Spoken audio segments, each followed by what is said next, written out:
जय जय सिया राम। आज के सुविचारों में हम एक नया विषय लेके आए हैं।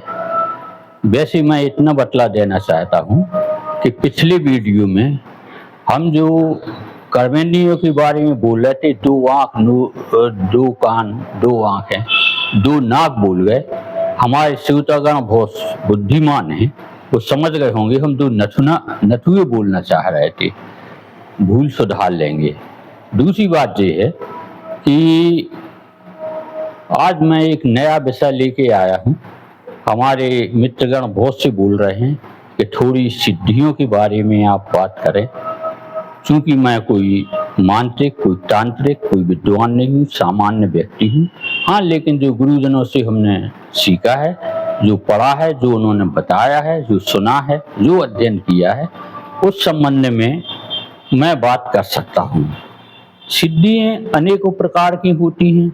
सबसे पहला उदाहरण तो हनुमान जी का है। जैसे कि माता जानकी जी ने उनको दिया था, अष्ट सिद्धि नौ निधि की दाता, असवरदीन जानकी माता। 8 प्रकार, 8 सिद्धियाँ, 9 निधियाँ होती हैं। अनेकों प्रकार होते हैं। वो सतोगुणी भी होती हैं, रजोगुणी भी होती हैं, तमोगुणी भी होती हैं। देवताओं से सतोगुणी मिलती हैं और तमोगुणी को दैत्य लोग सिद्ध करते थे। रावण के पास भी सिद्धियों का भंडार था, लेकिन वो तमोगुणी सिद्धि थी।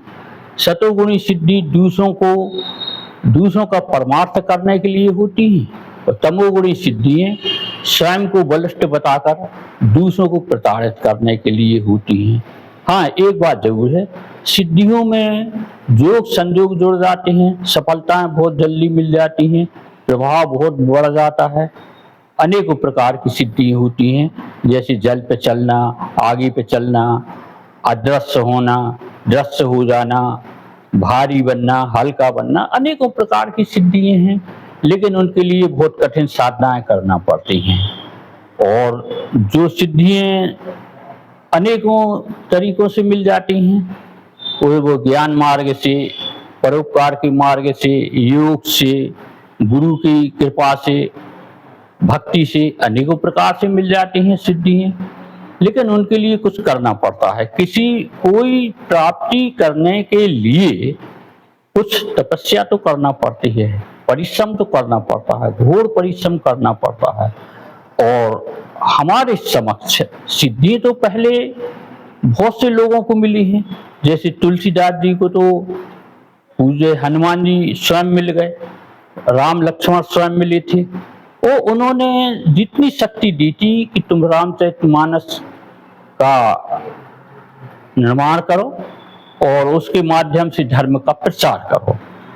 लेकिन किसको कितनी शक्ति दे रहे हैं वो वही जानते हैं। तुलसीदास जी को भी इतनी शक्ति तो नहीं मिली थी कि वो मुगल साम्राज्य को समाप्त कर देते।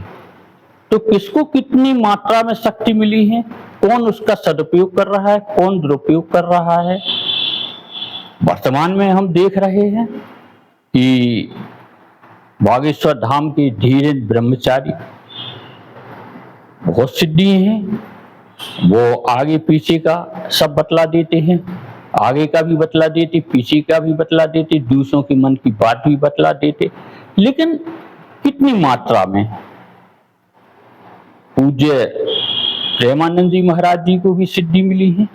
आज लाखों लोग उनके चरणों में पड़े रहते।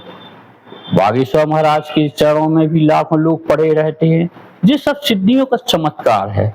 लेकिन मैं इसके लिए इतना ही मानता हूँ, जो आत्म तत्व को जानने वाले हैं, आत्मज्ञान के मार्ग पर बढ़ने वाले हैं, वो सिद्धियों के चक्कर में नहीं पड़ते, क्योंकि सिद्धियाँ उनको भ्रमित भी कर सकती हैं।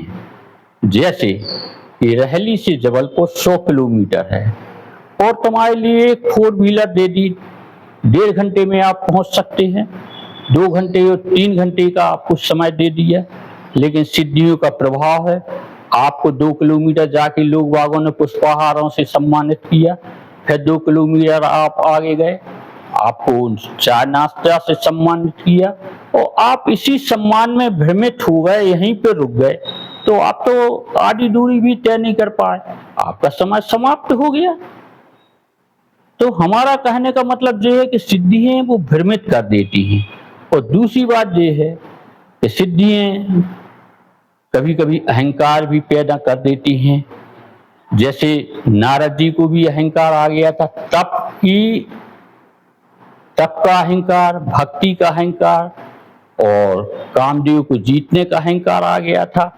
और जो सृष्टि के रचयिता हैं परमात्मा, वो अहंकार का भक्षण करते हैं, चाहे वो नारद जी हों चाहे रावण हों। वर्तमान समय में पूज्य आसाराम बापू अपने समय में बहुत प्रभावशाली हो गए, देश विदेश में उनका बहुत प्रभाव बढ़ गया था, बहुत संतों के आगे उनका बहुत प्रभाव बढ़ गया था और उन्होंने सनातन धर्म के लिए बहुत अच्छे कार्य भी किए हैं। उनके कार्यों को हम इग्नोर नहीं कर सकते, लेकिन एक बात तो क्या हुई है वो तो वो जाने और ईश्वर जाने कि इतनी बड़ी सिद्धि, इतना बड़ा सिद्ध, इतना प्रभावशाली आदमी आज जेल में है। बहुत से प्रभावशाली हो गए। चंद्रा स्वामी का भी हमने पत्रिकाओं में पढ़ा है। चंद्रा स्वामी, इंदिरा गांधी भी उनसे प्रभावित थी।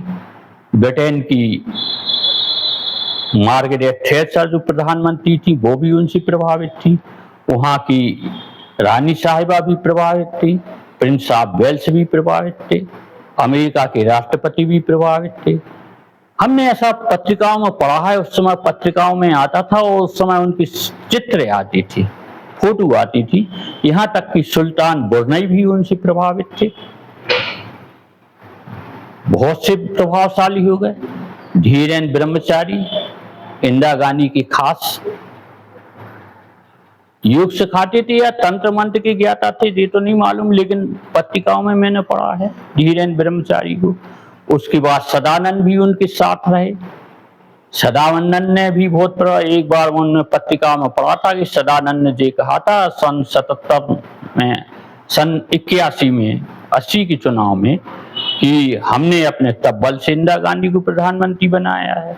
तो वही सदानंद जेल में चले गए। जितने भी सिद्ध पुरुष हैं, किसको कितनी शक्ति मिली है, किसको कितनी सिद्धि मिली है, ये तो वो जाने और ईश्वर जाने। लेकिन हमारा मतलब ये है कि सिद्धियों में भ्रमित हो जाते हैं। आत्म तत्व के जो पथिक हैं वो सिद्धियों के चक्कर में नहीं पड़ते हैं।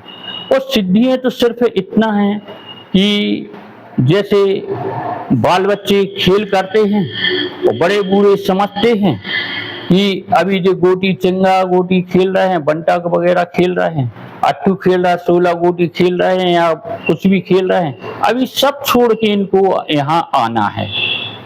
उसमें खेल में विवाद भी हो जाता है, लेकिन सब छोड़ के फिर आना ही है। और जैसे कि यहाँ पे कोई बैठा है, कोई एक वृक्ष पे चढ़ रहा है तो उसको बहुत दूर का दिखता है। ऐसे ही जिसको जितनी सिद्धि मिल जाए उसको उतना थोड़ा दिखने लगता है, और किसको ज्यादा सिद्धि मिल गई वो पहाड़ पे चढ़ गया, उसको 10 किलोमीटर दूर तक का दिखने लगा। कोई और ऊपर चढ़ गया, जैसे गिद्ध को 50 किलोमीटर तक का दिखता है। तो जो जितनी ऊंचाइयों पर पहुंच जाए उसको उतनी जानकारी आगे पीछे की मिलती रहती है और वो सिद्ध बन जाता है। अब वो बात अलग है कि वो लोगों का भला करता है या उसके धमकाने में प्रभाव धमकाता है या उसको क्या करता है। और दूसरी बात ये भी है कि सिद्धियों का हमेशा हम तो ये समझते हैं उसका सदुपयोग ही करना चाहिए, वरना जितने सिद्ध हुए हैं, तांत्रिक हुए हैं, उनका अंत तो अच्छा नहीं हुआ है। यहाँ पर मैं 11वीं का छात्र था। उस समय मैंने छोटी छोटी यहाँ सिद्धि हो जाती थी, ग्रामों में भी सिद्धि हो जाती थी। वो कोई देवी के नाम पे, कोई ठाकुर बाबा के नाम पे, कोई सिद्ध बाबा के नाम पे व्यक्तियों को जोड़ लेते थे। यहाँ की भाषा में ये कहते कि ये ठाल लगा है, निश्चित दिन को निश्चित समय को ठाल लगता था और वो छोटी मोटी बातें बतला देते थे। मैंने एक बार एक सज्जन से पूछा कि कश्मीर समस्या का हल क्या होगा। मैं इतिहास भी पढ़ता था, राजनीति भी पढ़ता था, समाचार पत्र भी पढ़ता था, पत्रिकाएं भी पढ़ता था, तो वो नहीं बता पाए। आज भी मैं साधुजनों को प्रणाम करता हूँ, हमारा कोई उद्देश्य ऐसा नहीं है, लेकिन मैं आज भी हमारा प्रश्न ज्वलंत है कि पीओके का हल कब होगा, कैसे होगा, ऑक्साइड चिन्ह का हल कब होगा, कैसे होगा, ईश्वर जाने। तो जिसको जितनी सिद्धि मिल जाती है, जो जितनी ऊंचाई पे पहुंच जाता है, उसका उतना प्रभाव बढ़ जाता है। और मैं ज्यादा तो जानता नहीं, जो मैंने पढ़ा है, जो गुरुजनों से सुना है, जो दिव्य गुरुओं से सुना है, वो मैंने आपके सामने प्रस्तुत किया है, और मैं इससे ज्यादा नहीं जानता है। और दूसरी बात ये भी है, एक एक बात के लिए 1.5-2 घंटे चाहिए, 5-7 मिनट में हम नहीं बतला सकते। और हम ये भी जानते हैं कि आदमी व्यर्थ के कामों में घंटों व्यतीत कर देते हैं, और 5-7 मिनट इसमें नहीं दे रहे हैं, इतना हम जान रहे हैं। गौ संरक्षण पे भी इतना बोला, लेकिन हम जान रहे हैं कि ज्यादा समय नहीं दे रहे, 10 मिनट उनके पास बहुत होता है। जैसी हरी इच्छा। जय जय सिया राम।